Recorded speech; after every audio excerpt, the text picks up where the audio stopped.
जय Hind. Centre state relations के बारे में हम बात कर रहे थे और इससे पिछले वाले सेशन में हमने बात की थी सेंटर स्टेट के लेजिस्लेटिव रिलेशंस के बारे में। और लेजिस्लेटिव रिलेशंस की बात की गई है कॉन्स्टिट्यूशन के पार्ट 11 में आर्टिकल 245 से लेकर 255 तक में। इसी पार्ट 11 में बात की गई है सेंटर स्टेट के एडमिनिस्ट्रेटिव रिलेशंस के बारे में, जिनके बारे में आज अपन पढ़ेंगे। और एडमिनिस्ट्रेटिव रिलेशंस की बात की गई है आर्टिकल 256 से लेके 263 तक में। एक बात और कि इस चैप्टर में कौन से आर्टिकल में क्या कहा गया है उस पर बहुत ज़्यादा फोकस नहीं करना। इस चैप्टर में ध्यान देना कि कौन सी पावर किसको दी गई है, उससे रिलेटेड क्या प्रोविजंस हैं, उससे रिलेटेड क्या फैक्ट्स हैं। जो आर्टिकल इंपॉर्टेंट होगा उस पर अपन बात कर लेंगे। देखो शुरू करते हैं। सबसे पहली बात तो ये कि एडमिनिस्ट्रेटिव रिलेशंस की बात की गई है कॉन्स्टिट्यूशन के पार्ट 11 में आर्टिकल 256 से लेके 263 तक में। अच्छा, आगे बढ़ने से पहले एक चीज़ और, एक होता है लेजिस्लेटिव और एक होता है एग्जीक्यूटिव, और इन दोनों के बीच का डिफरेंस आपको क्रिस्टल क्लियर होना चाहिए। होपफुली वैसे पता होगा आपको, लेकिन एक बार फिर भी देख लेते हैं। लेजिस्लेटिव का मतलब होता है लॉ मेकिंग की पावर। लॉ मेकिंग की जो पावर है उसे बोलते हैं लेजिस्लेटिव पावर। और जब कानून बन गया उसके बाद उसको एग्जीक्यूट किया जाएगा उसे बोलते हैं एग्जीक्यूटिव पावर। और जब कानून को एग्जीक्यूट किया जाएगा तभी बात होगी एडमिनिस्ट्रेशन की, एडमिनिस्ट्रेटिव रिलेशंस की। अब लॉ मेकिंग की पावर किसको दी गई है? सेंटर में लॉ मेकिंग की पावर है पार्लियामेंट के पास में। और पार्लियामेंट में कौन कौन है? लोकसभा, राज्यसभा और प्रेसिडेंट। लोकसभा और राज्यसभा में बिल पास करवाया जाता है और प्रेसिडेंट के पास भेज दिया जाता है एसेंट के लिए। स्टेट्स में लॉ मेकिंग की पावर किसके पास में है? स्टेट्स में लॉ मेकिंग की पावर है स्टेट लेजिस्लेचर्स के पास में। और इसमें कोई डाउट नहीं होना चाहिए। लॉ बन गया, अब बारी आई उसको एग्जीक्यूट करने की, और एग्जीक्यूट करते हैं एग्जीक्यूटिव्स। और एग्जीक्यूटिव्स भी दो टाइप के हैं।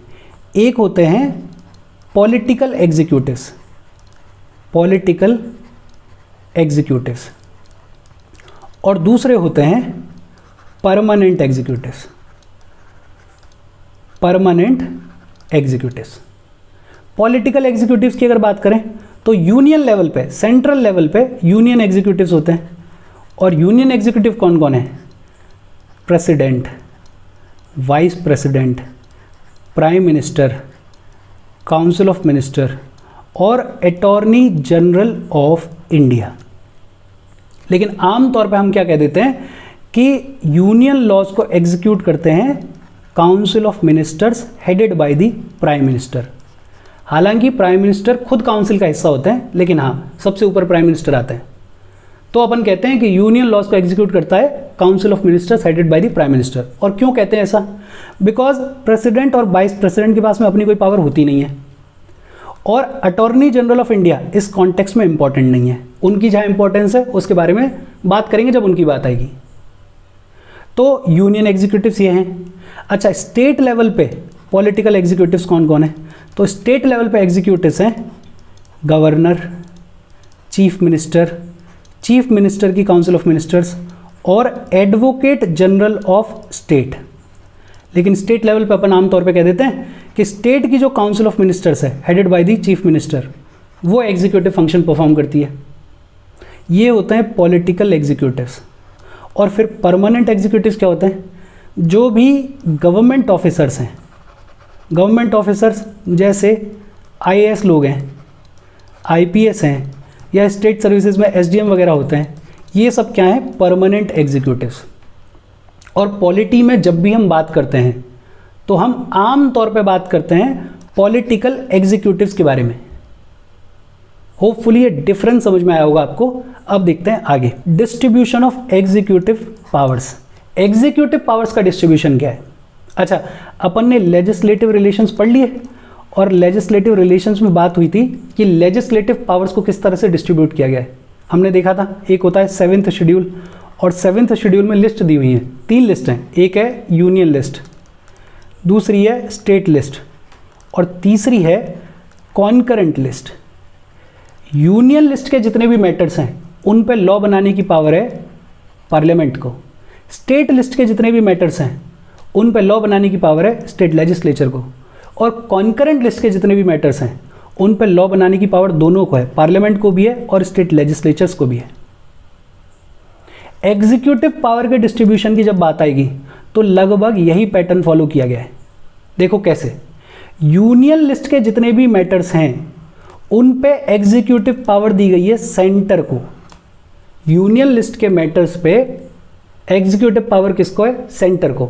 एक चीज ध्यान रखना, यूनियन लिस्ट के मैटर्स पे लॉ बनाने की पावर पार्लियामेंट के पास में है। पार्लियामेंट कानून बनाता है और वो जो कानून बनाया गया पार्लियामेंट के द्वारा उसको एग्जीक्यूट करने की पावर किसको दी गई? सेंटर को। पार्लियामेंट एग्जीक्यूट नहीं करता है, पार्लियामेंट लॉ बनाता है, एग्जीक्यूट करता है सेंटर, मतलब council of ministers headed by the prime minister. बहुत सिंपली यूनियन लिस्ट के मैटर्स पे एग्जीक्यूटिव पावर सेंटर की।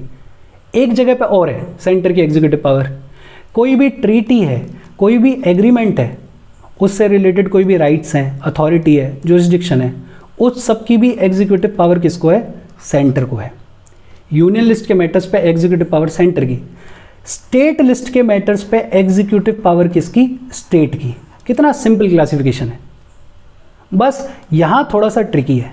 कॉन्करेंट लिस्ट, कॉन्करेंट लिस्ट के जितने भी मैटर्स हैं उन पे कानून बनाने की पावर किसकी है? पार्लियामेंट और स्टेट लेजिस्लेचर दोनों की। लेकिन कॉन्करेंट लिस्ट के मैटर्स पे एग्जीक्यूटिव पावर जो है वो बाय डिफॉल्ट किसकी है? स्टेट्स के पास में है।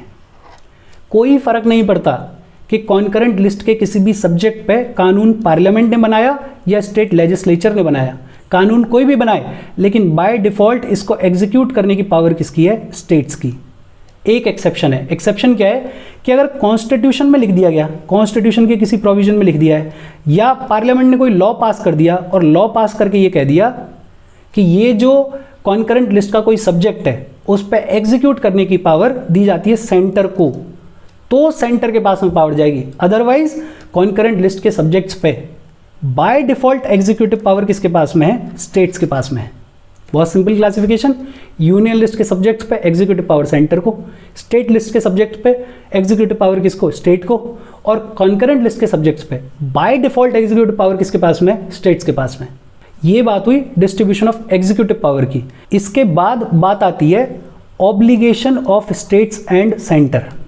और इसमें क्या कहा गया? देखो, हर स्टेट को एग्जीक्यूटिव पावर दी गई है, ये अपने को पता ही है, और हर स्टेट अपनी एग्जीक्यूटिव पावर्स को एक्सरसाइज कर सकती है। लेकिन स्टेट अपनी एग्जीक्यूटिव पावर्स को एक्सरसाइज करते हुए दो बातें ध्यान में रखेगी, और वो दो बातें कौन सी हैं? पहली, to ensure compliance with the laws made by the parliament and any existing law which apply in the state. मतलब स्टेट में ऑलरेडी कोई लॉ है या फिर पार्लियामेंट ने कोई लॉ बना दिया है, तो स्टेट अपनी एग्जीक्यूटिव पावर्स को एक्सरसाइज करते हुए ये ध्यान रखेगी कि वो उस पार्लियामेंट लॉ के साथ में कंप्लाई करे, उस पार्लियामेंट लॉ को या स्टेट के लॉ को वायलेट ना करे।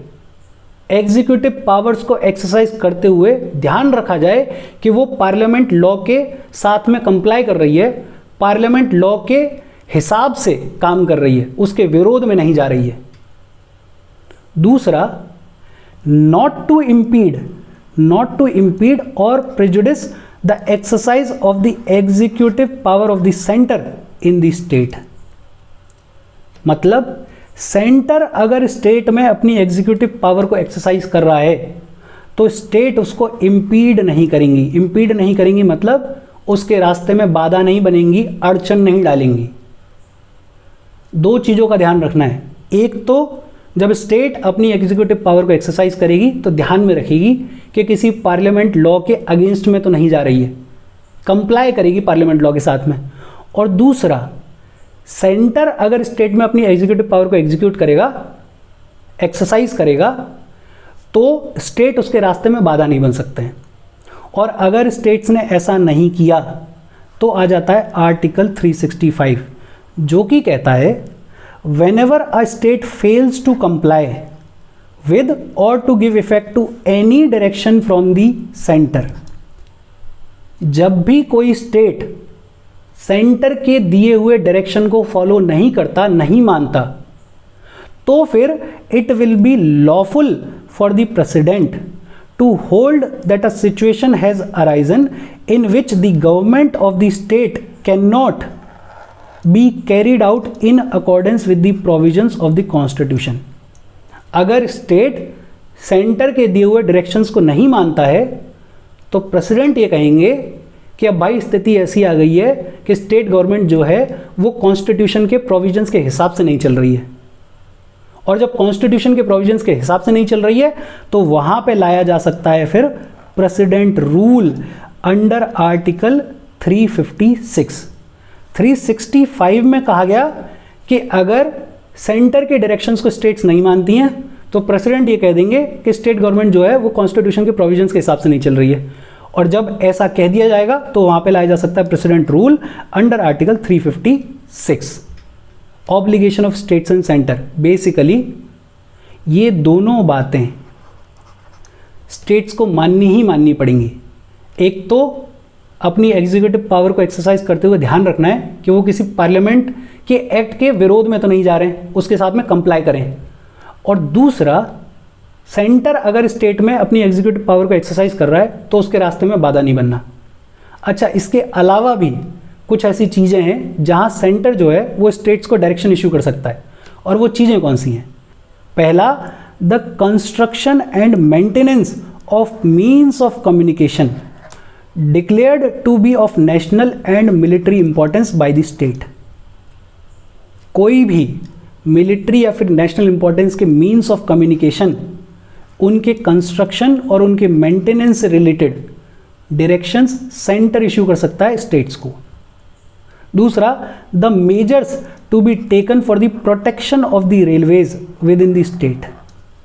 स्टेट में जो भी रेलवेज हैं, जो भी रेलवे लाइंस हैं, उनके प्रोटेक्शन के लिए डायरेक्शंस इशू कर सकता है सेंटर स्टेट्स को।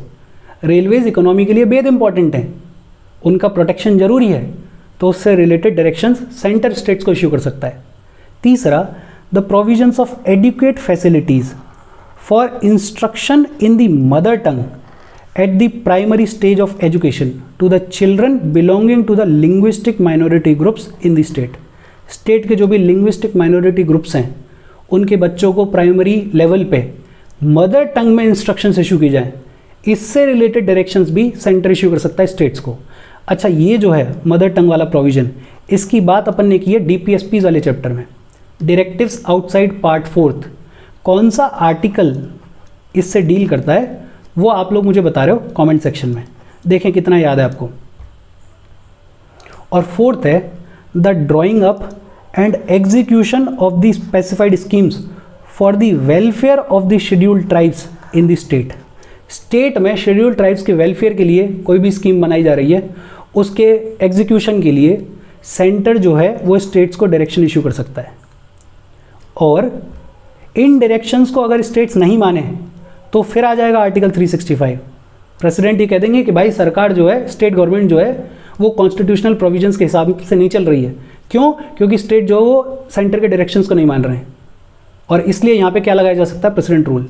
तो ये डायरेक्शंस भी माननी ही माननी पड़ेंगी। इसके बाद बात आती है म्यूचुअल डेलीगेशन ऑफ फंक्शंस। देखो, वैसे तो डिवीजन है, यूनियन लिस्ट में बता दिया गया है कि यूनियन लिस्ट के मैटर्स पे एग्जीक्यूटिव पावर सेंटर की, स्टेट लिस्ट के मैटर पे एग्जीक्यूटिव पावर स्टेट की, और कॉन्करेंट लिस्ट के मैटर्स पे बाय डिफॉल्ट एग्जीक्यूटिव पावर किसकी? स्टेट्स की। लेकिन ऐसा भी सिनेरियो हो सकता है कि सेंटर बोले कि फलानी जो मेरी एग्जीक्यूटिव पावर है यूनियन लिस्ट के मैटर पे, उसको आज के बाद से स्टेट एग्जीक्यूट करेगा। हो सकता है सेंटर को ऐसा लगे कि यार ये इंपॉर्टेंट काम नहीं है इतना, ये बर्डन है, इसकी एग्जीक्यूटिव पावर स्टेट को दे दी जाए। या उल्टा स्टेट बोलें कि यार हमारा जो स्टेट लिस्ट का सब्जेक्ट है उस पर आज के बाद से एग्जीक्यूट करने की पावर हम सेंटर को दे रहे हैं। दोनों ही चीज़ें हो सकती हैं। आर्टिकल 258 क्लॉज 1 क्या कहता है? Not with standing anything in this constitution. Constitution में जो लिखा हुआ है उसको एक बार को साइड में रखो। द प्रेसिडेंट में with the consent of the government of the state, और इसमें ये टर्म कंसेंट बहुत इंपॉर्टेंट है। प्रेसिडेंट स्टेट की गवर्नमेंट की सहमति के बाद, पहले सहमति लेंगे स्टेट की गवर्नमेंट से, उसके बाद प्रेसिडेंट एंट्रस्ट आइदर कंडीशनली और unconditionally to that government or its officers functions in relation to any matter to which the executive power of the union extends. Executive power of the union extends का मतलब union की executive power कहाँ extend करती है? Union list पे।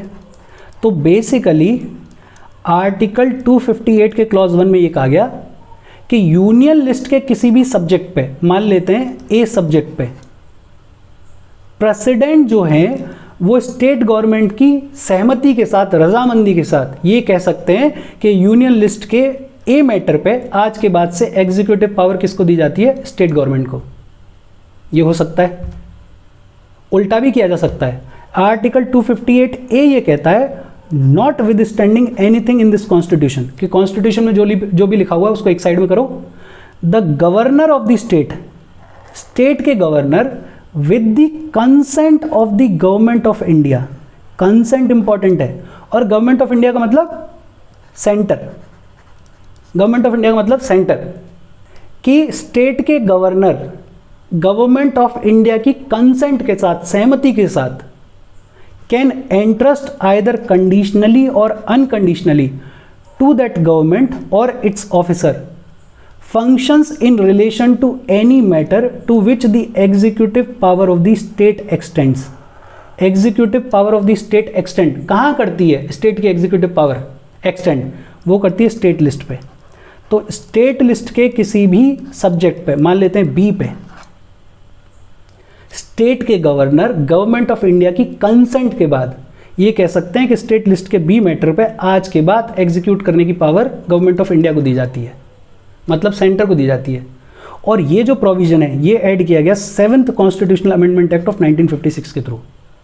लेकिन ये दोनों प्रोविजंस, इनमें इंपॉर्टेंट है कंसेंट, पहले सहमति ली जा रही है, लेकिन बिना सहमति के साथ में भी ऐसा हो सकता है, विदाउट कंसेंट भी स्टेट्स के ऊपर एग्जीक्यूटिव पावर डाली जा सकती है।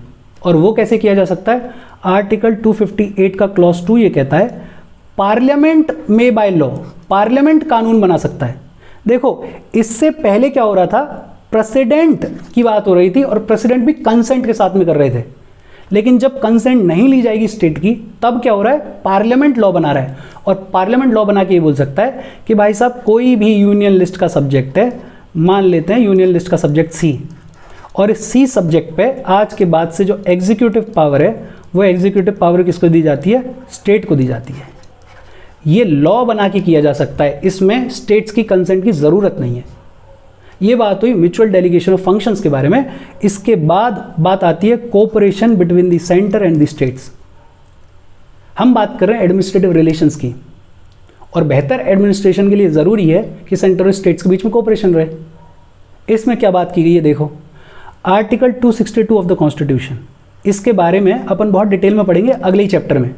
लेकिन बेसिक आइडिया ये है कि अगर स्टेट्स के बीच में इंटर स्टेट वाटर डिस्प्यूट है, 2 या 3 राज्यों से कोई नदी बह रही है और उसके पानी पे डिस्प्यूट है, तो आर्टिकल 262 के अंडर पार्लियामेंट को ये पावर दी गई है कि पार्लियामेंट कानून बना के may by law provide for the adjudication of any dispute or complaint with respect to the use, distribution and control of waters of any interstate river and river valley।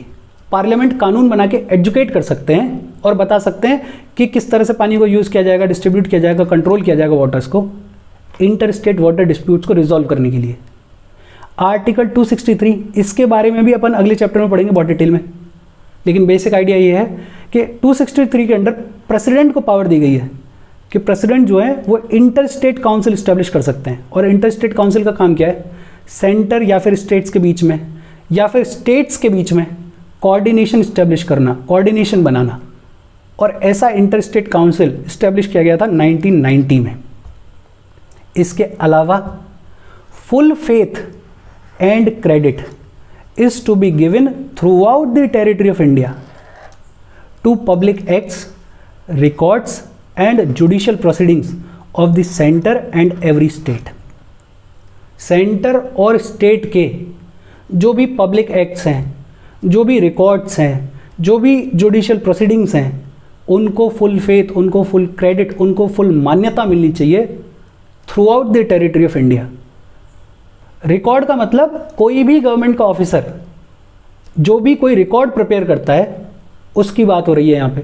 Judicial proceedings, supreme court ने, high court ने या subordinate court ने किसी ने कुछ कहा तो उसको through out the territory of India मान्यता मिलनी चाहिए। पब्लिक एक्ट्स में क्या आता है, both legislative and executive acts of the government. Government के लेजिस्लेटिव और एग्जीक्यूटिव एक्ट्स दोनों आते हैं पब्लिक एक्ट्स में। और पब्लिक रिकॉर्ड में क्या आता है, कोई भी ऑफिशियल बुक, कोई भी रजिस्टर, कोई भी record made by the public servant in the discharge of his official duty. इसके अलावा parliament can appoint an appropriate authority to carry out the purposes of the constitutional provisions relating to the interstate freedom of trade, commerce and intercourse। Trade commerce के freedom के लिए अगर parliament चाहे तो appropriate authority appoint कर सकता है, लेकिन अब तक ऐसी कोई अथॉरिटी अपॉइंट नहीं की गई है। और ये बात हो गई कोऑपरेशन के बारे में। इसके बाद बात आती है ऑल इंडिया सर्विसेज। देखो, सेंटर के पास में अपनी सेंट्रल सर्विसेज हैं, स्टेट्स के पास में अपनी स्टेट सर्विसेज हैं, लेकिन इसके अलावा भी अपने यहाँ पे एक ऑल इंडिया सर्विसेज हैं। IAS, IPS, IFS, ये सारी ऑल इंडिया सर्विसेज हैं। और ऑल इंडिया सर्विसेज के जो मेंबर्स हैं वो सेंटर को भी सर्व करते हैं और स्टेट्स को भी सर्व करते हैं। सेंटर में डेप्यूट किया जाएगा इनको, और फिर जब सेंटर का काम खत्म हो जाएगा तो वापस से स्टेट्स में भेज दिया जाएगा जो भी इनका कैडर होगा। लेकिन ऑल इंडिया सर्विसेज के मेंबर्स को रिक्रूट और ट्रेन किया जाता है बाय द सेंटर। इनका जो अल्टीमेट कंट्रोल है वो सेंट्रल गवर्नमेंट के पास में है, इमीडिएट कंट्रोल जो है वो स्टेट गवर्नमेंट्स के पास में है। मतलब डे टू डे की जो फंक्शनिंग है उससे रिलेटेड जो भी बातचीत है उसका कंट्रोल है स्टेट गवर्नमेंट्स के पास में। लेकिन मान लो किसी ऑल इंडिया सर्विस के मेंबर के अगेंस्ट में कोई डिसिप्लिनरी एक्शन लेना है तो वो जो अल्टीमेट कंट्रोल है वो किसके पास में, सेंट्रल गवर्नमेंट के पास में। अच्छा, आज जिसे अपन IAS, IPS के नाम से जानते हैं, 1947 में ये नाम रखे गए। उससे पहले इंडियन सिविल सर्विसेज हुआ करती थी। इंडियन सिविल सर्विसेज को रिप्लेस किया गया और उसे बना दिया गया IAS। और इंडियन पुलिस हुआ करती थी और उसको रिप्लेस करके बना दिया गया IPS। और इनको कॉन्स्टिट्यूशन में ऑल इंडिया सर्विसेज का दर्जा दे दिया गया। 1966 में इंडियन फॉरेस्ट सर्विसेज IFS को क्रिएट किया गया और इसको थर्ड ऑल इंडिया सर्विस की तरह से ऐड किया गया। अच्छा, किसी भी सर्विस को ऑल इंडिया सर्विस की तरह से ऐड किया जा सकता है, लेकिन कैसे किया जाएगा उसकी बात की गई है आर्टिकल 312 में। आगे चल के इसके बारे में डिटेल में पढ़ेंगे। बेसिक आइडिया ये है कि 312 में पार्लियामेंट को पावर दी गई है कि पार्लियामेंट जो है वो किसी भी सर्विस को ऑल इंडिया सर्विस की कैटेगरी में डाल सकता है, लेकिन उसके लिए पहले राज्यसभा को रेजोल्यूशन पास करना पड़ेगा। पहले राज्यसभा रेजोल्यूशन पास करेगी कि इस सर्विस को ऑल इंडिया सर्विस की कैटेगरी में डाल दो, और उस रेजोल्यूशन के बेस पे पार्लियामेंट जो है वो एक्ट बना देगा। ये कहा गया है आर्टिकल 312 में। अब अपने को पता है कि ऑल इंडिया सर्विसेज वैसे तो फेडरल या फेडरलिज्म के अगेंस्ट में है, लेकिन फिर भी इनको रखा गया है बिकॉज इनके कुछ फ़ायदे हैं। पहला फ़ायदा क्या है, they help in maintaining high standard of administration. Centre और स्टेट्स में ऑल इंडिया सर्विसेज के थ्रू एडमिनिस्ट्रेशन का जो स्टैंडर्ड है उसको बढ़िया रखा जाता है, हाई स्टैंडर्ड मेंटेन किया जाता है। दूसरा, they ensure uniformity of administrative system throughout the country. देखो, ऑल इंडिया सर्विसेज के मेंबर्स को ट्रेन तो सेंटर ही कर रहा है, सबको ट्रेन करके कौन भेज रहा है, सेंटर। तो एक तरह से एडमिनिस्ट्रेटिव सिस्टम में यूनिफॉर्मिटी रहती है पूरे कंट्री में। और तीसरा, क्योंकि ये मेंबर सेंटर और स्टेट दोनों को सर्व करते हैं, तो ये मेंबर्स सेंटर और स्टेट्स दोनों के बीच में कोऑपरेशन, कोऑर्डिनेशन, और जहाँ जॉइंट एक्शन की ज़रूरत है किसी कॉमन इंटरेस्ट के टॉपिक पे, वहाँ पे जॉइंट एक्शन वो इंश्योर कर पाते हैं। ये बात हुई ऑल इंडिया सर्विसेज की। इसके बाद बात आती है पब्लिक सर्विस कमीशंस। होती हैं राजस्थान में RPSC, यूपी में UPPSC, MP में MPPSC। ये जो स्टेट पब्लिक सर्विस कमीशंस हैं, इनके चेयरमैन और इनके मेंबर्स को अपॉइंट किया जाता है by the governor of state. कौन अपॉइंट करता है, गवर्नर ऑफ द स्टेट। लेकिन इनको रिमूव किया जा सकता है only by the president. Appoint governor करेगा स्टेट पब्लिक सर्विस कमीशन के मेंबर्स और चेयरमैन को, और रिमूव कौन करेगा, प्रेसिडेंट। दूसरा, joint state public service commission, 2 या 2 से ज़्यादा स्टेट्स रिक्वेस्ट करें और बोलें कि हमारे 2 या 2 से ज़्यादा स्टेट्स के लिए joint public service commission establish कर दो, तो कौन इस्टेब्लिश कर सकता है? पार्लियामेंट। पार्लियामेंट इस्टेब्लिश कर सकता है joint state public service commission, लेकिन 2 या 2 से ज़्यादा स्टेट्स की रिक्वेस्ट पे। और ये जो joint state public service commission है, इसके मेंबर्स को अपॉइंट कौन करता है? प्रेसिडेंट। इसके अलावा यूपीएससी का एक फंक्शन और हो सकता है। किसी स्टेट के गवर्नर यूपीएससी को रिक्वेस्ट करें और उनको बोलें कि यार स्टेट में कोई एग्ज़ाम है या एग्ज़ाम से रिलेटेड या पब्लिक सर्विस कमीशन से रिलेटेड कोई काम है और उसमें हमें यूपीएससी की हेल्प चाहिए, तो यूपीएससी स्टेट गवर्नर की रिक्वेस्ट पे स्टेट की नीड्स को उनकी हेल्प करने के लिए जा सकता है, लेकिन उसके लिए पहले प्रेसिडेंट का अप्रूवल लेना पड़ेगा। और दूसरा, अगर 2 या 2 से ज़्यादा स्टेट्स यूपीएससी को रिक्वेस्ट करें और बोलें कि हमें जॉइंट रिक्रूटमेंट करानी है किसी सर्विस के लिए, किसी ऐसी सर्विस के लिए जिसमें स्पेशल क्वालिफिकेशंस चाहिए, और जॉइंट रिक्रूटमेंट के लिए हमें आपकी मदद चाहिए।